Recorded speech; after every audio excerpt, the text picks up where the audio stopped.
Hello and welcome back to Warhammer 40k Dawn of War 2. So last time we just gotten a transmission from thule. No wait, damn it, I was reading that. Gabriel Angelos. And he's pretty much on his way here, but it'll take him some time. So, yeah, also in the last video, sorry about the audio, I hopefully have it fixed. I just finished Quake 4, and you know what, I'm gonna stop recording for a second and check that I'm actually recording audio, because I don't want to record another half hour or to an hour of video and have no audio at all. So I'll be right back. Alright, so I do have audio. Let's see, our next mission is Vengeance for thule. That is the actual only mission I got. And you can see the Hive ship coming in here, about to kick some ass all over the galaxy. So, without further ado, let's get to the mission. Captain Thule's attacker. The warrior beast that you drove into the Badlands has resurfaced, leading a swarm of lesser Tyranids. This is our first chance to strike back at the Tyranid enemy, and we cannot pass it up. Collecting samples from this creature's corpse may also lead to a cure for Captain Thule, and could give us valuable information on how to defeat the Hive fleet.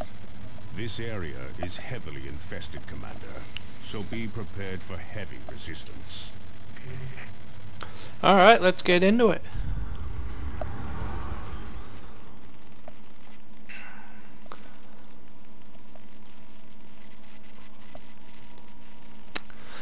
Cursed loading screens. Man, are they annoying.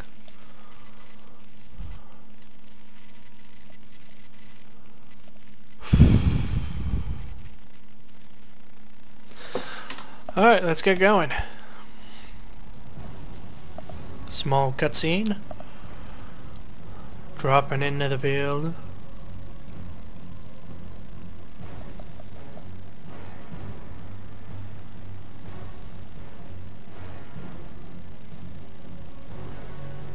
Wham.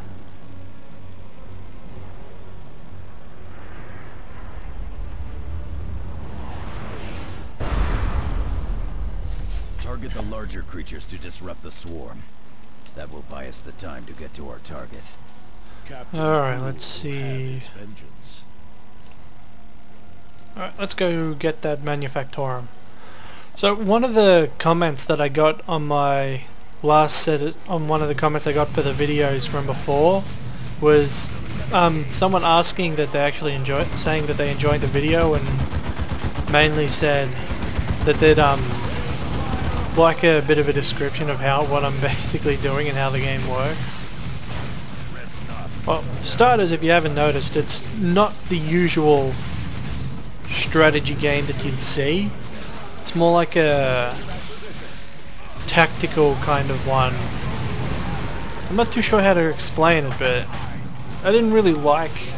I'm a person who prefers the actual strategy games with all the base building, resource collection, management, building up an army, building defenses, pushing out.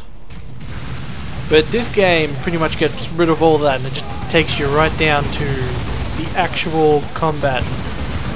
The unit management, using their various abilities, gets rid of all the actual base building, defenses, and all that kind of stuff, which I didn't really like to begin with, but it took me quite a bit of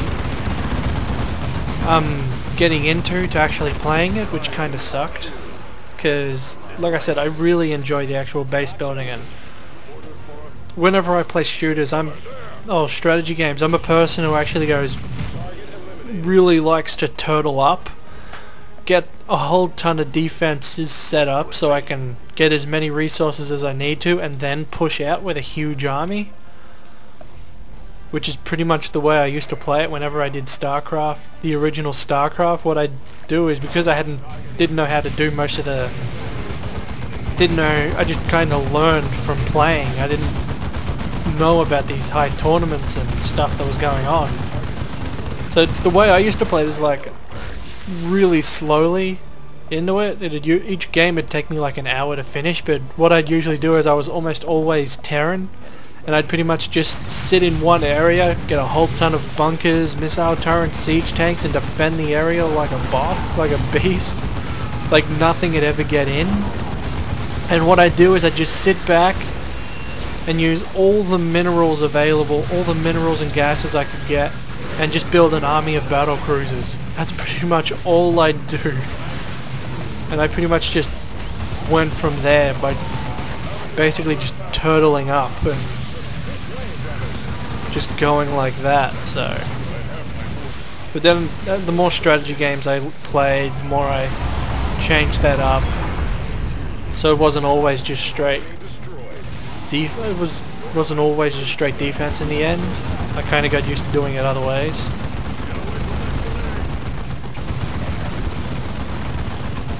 Which is why it took me a bit to even really get into this. It made it pretty hard to get used to. But in the end, it's not that bad. It's Warhammer. It's always fun. It's always got a damn good story to it.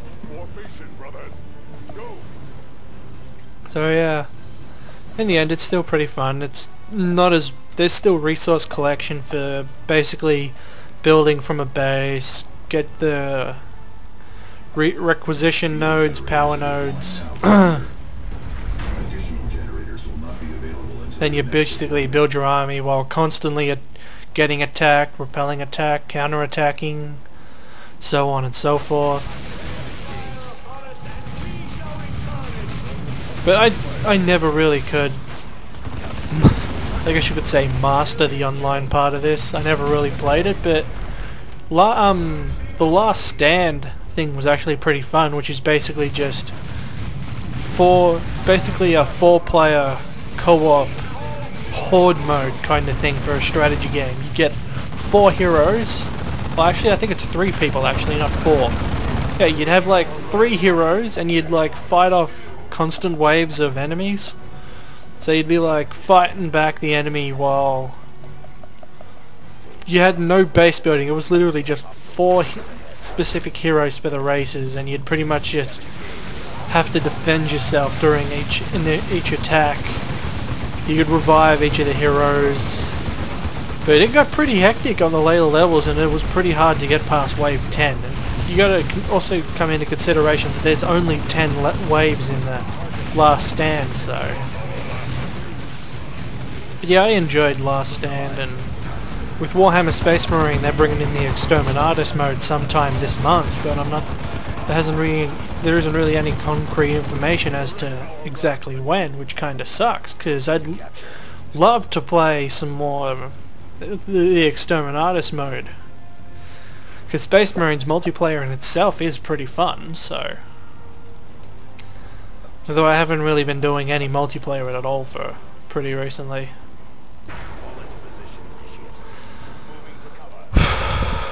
Not a lot of multiplayer is fun that much these days. A lot of camping. So much camping. It just sucks.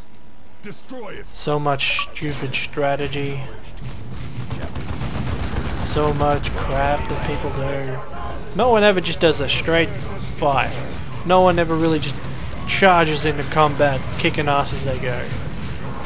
That's pretty much how I play whenever I do. Whenever I play like Call of Duty or anything, I'd literally just charge in and literally kill anything that I come across. That's pretty much what I always do. I don't sit back and camp like a douche. How is that fun? I do kind of try it, but it just gets so boring. Sitting there and waiting for the enemy to come across your path. Like, how is that meant to be fun? Like, really?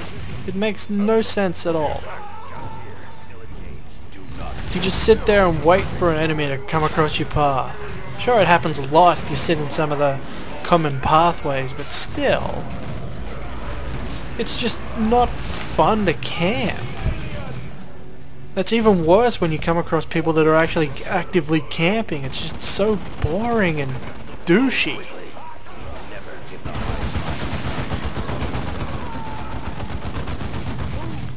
Oh, this is also how the tarantula turrets come in. It's a lot cool. Well, I am actually looking pretty forward to Call of Duty 2. Oh, not Call of Duty 2, what am I saying? Modern Warfare 3.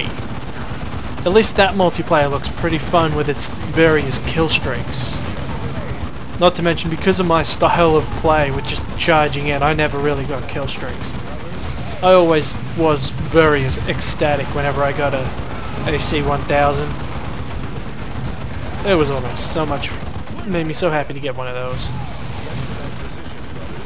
But hell, even with that said, you know, getting an AC 130 is still hard. That's an 11 kill streak, if I recall. But hell, with this one, with Modern Warfare 3, the way they've got their kill streaks, that's pretty cool. You've got the support, the basic aggressive one, which I don't remember all the names. It was like Assault Support Specialist.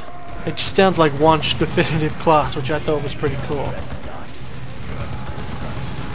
But yeah, it was always this. Obviously, I'll probably be support because you don't have to sit around and focus on actually getting kill streaks.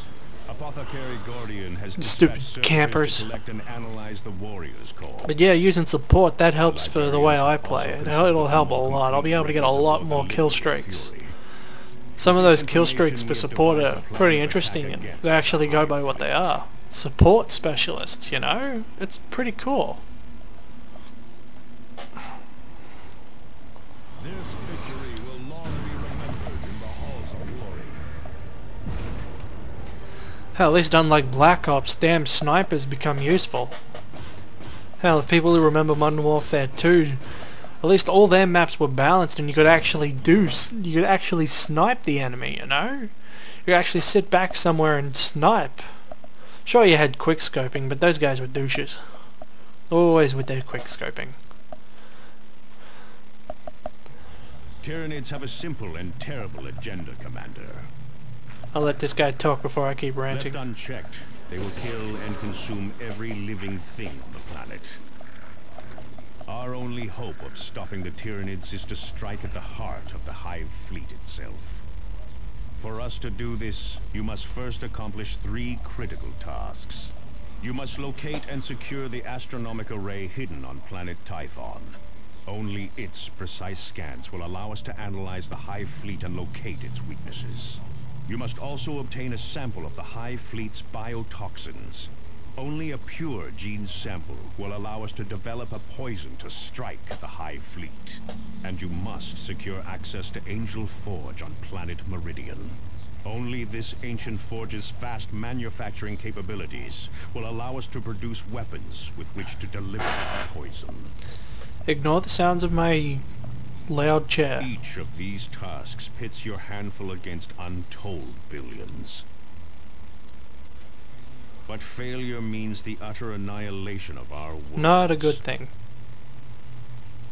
And a death sentence for our Even worse.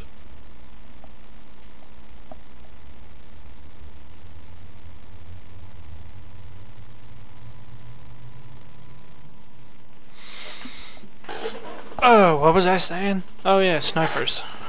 Commander, we need to take direct control of Angel Forge. I'm authorizing you to travel to Meridian. The planetary governor has been less than cooperative thus far, so be prepared for bureaucratic resistance. Angelos out. So yeah, snipers.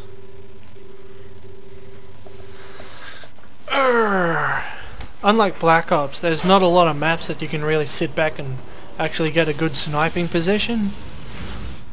You basically have to just use an ACOG scope and when trying to snipe, which is pretty stupid. Not very well balanced, like on Modern Warfare.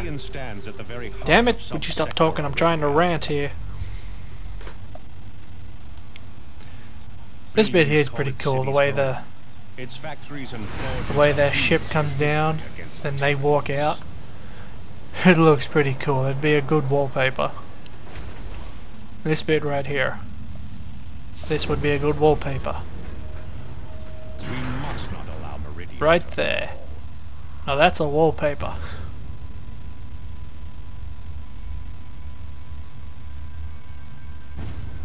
Oh yeah. Don't they look cool? Commander, welcome. She's to cool, Meridian Orbit. but the guy My name she is works Elena for, he's a DeRosa. douche. Governor Vandis has assigned me to be your liaison while in system. This is not the hinterlands of Calderis or Typhon, commanders, so a certain amount of discretion would be appreciated. It is imperative that we secure access to Angel Forge, Administrator DeRosa. Yes, so your Captain Angelos has said. Angel Forge is the most important manufacturing facility in the sector, however. Its use follows a strict schedule set by Governor Vandis and his Privy Council years in advance. Nevertheless, there may be a way to arrange special access to Angel Forge. Meridian has recently come under repeated attack from Eldar raiders. They have already inflicted substantial damage to parts of our communication and supply infrastructure. The Imperial Guard forces stationed on Meridian are already tied down, suppressing food riots in the lower city. They do not have the manpower to deal with the Eldar as well. Were you to employ your special expertise in such matters and repair raids, Governor Vandis believes he could arrange limited access to Angel Forge. Eldar sightings will be transmitted to your planetary display. DeRosa out. Commander, I left Meridian decades ago, but this is typical behavior. The nobility has always closed its eyes to problems in the Undercity. The Eldar must have raided wealthy spires for the noble houses to even acknowledge a problem. They will acknowledge it when the sky darkens with Tyranid spores and hive ships.